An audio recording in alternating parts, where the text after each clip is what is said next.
nolosha iyo hadafkeeda. Why we are living, maxaynu u noolay? What is the purpose of life? nolosha tan maxay tahay? danta laga leeyay waxaynu u joognaa halkan maxay tahay? rabbi subxaanahu wa tacaala qur-aanka wuxuu inoogu tilmaamayaa miisaan dhaba waynu ku qiimaysanno fawska. ilaahay wuxuu qur-aanka ku leeyay kullu nafsin daa'iqatu lmowt wainamaa tuwafawna ujuurakum yowma alqiyaamah faman zuxzixa can الnaari waudkhila اljannata faqad faaz wama alxayaaةu اddunya ila mataacu اlguruur. ilaahay qur-aanka wuxuu leeyahay naf waliba way geeriyoonaysaa. noloshu tan la joogaa wax sii soconaya maaha. mahmaa kaana ladayk min maalin wa sulطatin wa nicmatin waa tegaysaa baa layidhi. wax kastoo agtaada yaalla nooc kastaba uu yahay waad ka tegaysaa, waad geeriyoonaysaa baa lagu tilmaamay. wainamaa tuwafawna ujuurakum yowma alqiyaamah, waxaa laydin dhammaystirayaa waxaa shaqaysateen baa ilaahay leeyahy maalinta qiyaamaha. adduunka haddii wax lagaa siiyo waa dhadhansiin, waa lagu dhadhansiiyey, wax weyn maaha. laakiin wixii aad shaqaysatay cimrigaaga aad ku bixisay, insaanku ra'su maalihi waa sanawaadkuu nool yahay. wixii aad shaqaysatay waxaa lagu oofinaya, lagu dhammaystirayaa aakhira baa rabbi leeyahy subxaanaه wa tacaala yowma alqiyaama. sidaa awgeed waxaa lagu xidhayba miisaanku inuu labadan eray yahay, faman zuxzixa can الnaar waudkhila اljanna faqad faaz. ninkii naarta laga dhufto ee naarta la weydaariyo ee janno la geliyaa, kaas baa guulaystay baa ilaahay yidhi subxaanaه wa tacaala. guusha dhabtaa qofka gaadhay waa qofka kan. markaas aayadda ilaahay haddana wuxuu ku gebagabeeyey wama alxayaaةu اddunyaa ilaa mataacu اlguruur. nolosha adduunna ma aha mid kadsani waxuu bedhbidhsado mooyaane. yacni nolosha adduunyo waa mataac, laakiin yay mataacu tahay ilmaqruur, ku la kadiyey, ku aan caqliga si fiican u isticmaalin baa tan nafmooda. walidaalika ayuha alikhwa, kow markaynu wax qiimaynayno waxaynu leenahay the whole life aan eegno, noloshoo dhan. adduunku waa qayb yaroo ka mida noloshaada. maraaxil bay noloshaadu maraysaa.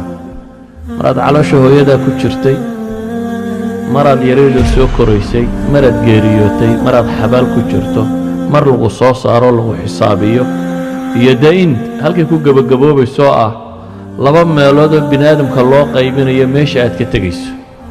ma jannaad aadaysaa mise naar baad aadaysaa? waa inaynu fahnaa markaa noloshan aynu joogno maxay macno samaysaa. qur-aanku wuxuu inoo sheegayaa noloshan inay tahay imtixaan, waa mowducu ibtilaa. wax kasta oo nolosha intaad joogto kugu soo baxaana waa su'aal jawaabteeda la sugaya waxaad ku qorto whatsoever. haddaad caafimaad qabto waa su'aal, haddaad xanuunsanayso waa su'aal, haddaad xoola haysato waa su'aal, haddaad faqri ku jirto waa su'aal.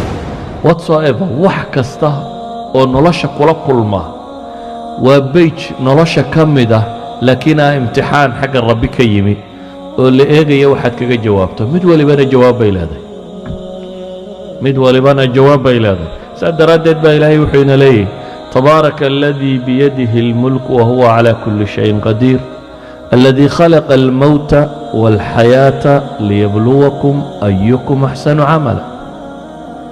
waxaa laynoo tilmaamay geerida iyo nolosha iyo waxaanoo dhammi macnaha qurhe looga dan leeyay inuu tahay liyabluwakum ayukum axsanu camala, in laydin tajribeeyo, laydin itixaamo. ilaahay markaa wuxuu ina leeyahy subxaanaه wa tacaala war adduunku inaa jacalnaa maa cala aradi ziinatan laha. dhulka waxa kor saaran oo dhan waa qurxun baan dhulka uga dhigay baa ilaahay leeyahy. oo maxaa looga dhigay? linabluwahum ayuhum axsanu camala, inaan dadka itixaamo kooda camal fiican baa ilaahay leeyahy subxaanaه wa tacaala. marka ilaahay wuxuu leeyahy nolosha gebigeedba waxaan idinkana in laydin itixaamo. the purpose of life waa intaa. waxa lagugu itixaamayaana waa maxay? ee ugu horeeya waa takaaliif ilxayaa. وعبادة وقهر الرئيسة وهي إنسانكم بفطرته بين أهدان أي عابديه لكن وحل وقوي تحامي لمن توجه العبادة إليه عبادة يضغي منسا إلهنا القرآن كوحكوت المامية تتكبر أفرأيت من اتخذ إلهه هواه ما ركتا كون رمبان ربي لي كون إله هذا كردكتي وحي عابده يوحي نفته دونته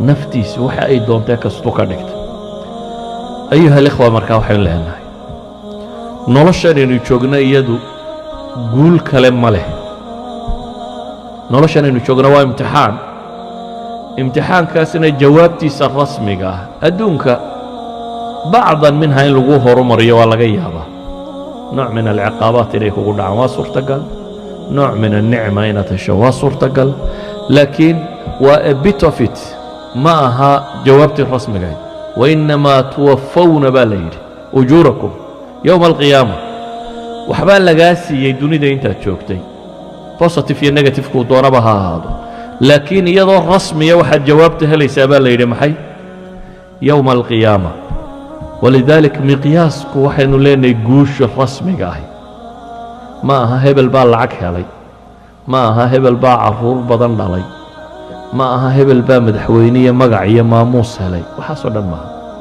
حباشا مركا تكتعيدي كو يدين ميسو والدنيا محاد كتب حول الشري محاد ضد يعرور كتب محاد مقعية ماموس كتب فحلقوا ويدين يا أسئلة مالتي نبرك آدم تكتشرتي لقوا يدين ألست بربكم با مالتها إلهي كويري هل كان مركا تكتنا فمن ربك با لقوا يدين يا هو يدا ايدنتتي دنيا صباتي تي هروات كتب ايدنتتي كاركاك على غار رباينا ديبته ايدنتتي كاك واسدح سؤالات واحد كي جوابته من ربك وما نبيك وما دينك أي هوية كوا كاسبا كوا أي ديغا الرسمي جوابتها تكبحيسو أي ما دوحي كدن بينكم من المرس صدر أدد با إلهي وحلي سبحانه وتعالى قد أفلح من زكاها وحقوا ليستي ليباني من زكاها نفتا قفك طاهرة قفك النظيفية يحمها كنظيفية ومن يطع الله ورسوله فقد فاز فوزا عظيما الله يا رسول كسعيد الراعضة أي قوليستي قول وين بان رب الله سبحانه وتعالى لا يستوي أصحاب النار وأصحاب الجنة أصحاب الجنة هم الفائزون إذا القرآن كو عدوا فائزين كو شيغا يوردن وأعماش آخرتك الليل القرآن كو وحا فوز عظيم الشيغا يوردن وآخره تتك قوليستي ميزانك فوز كريلهي وحوين يدي فمن زحزح عن النار وأدخل الجنة فقد فاز وما الحياة الدنيا إلا متاع الغرور أيها الأحبة حلانا نلاشنا سيدنا بوفهم dadkan aynu nimi waa dad tani uu muuqdo dad soon wax ka dambeeya ma arkaan intooda badan tanaana qiimo u sameynaysa wax walbana tanu ku miisaamaya yana sidoo kale inanu fikirin inaynu tan wax walba ku miisaano ee wax wala aynu qabanaynaaba ha noqdaan wuxuu aakhira ka jira wuxuu ilaahay agtiisa gooya wuxuu janno ka tara wuxuu naar ka gooya naar buu iga fogeynaya mise waan ku dhacaya haddaad u xidhato inaad aakhiro badbaado anta alfaa'is haddii si aakhiro aad badbaadi weydo dunida wax kastoo aad dhaqdo khasaaraad ku sugantay ilaahay waxaan ka baryaa subxaanahu wa tacaala inuu xaqayna waafajiyo kuwan xoogoodu khasaarina uu inaga yeelo aakhiriya adduunkoodaba kuwii rabbi u hagaajiyo in rabbi subxaanahu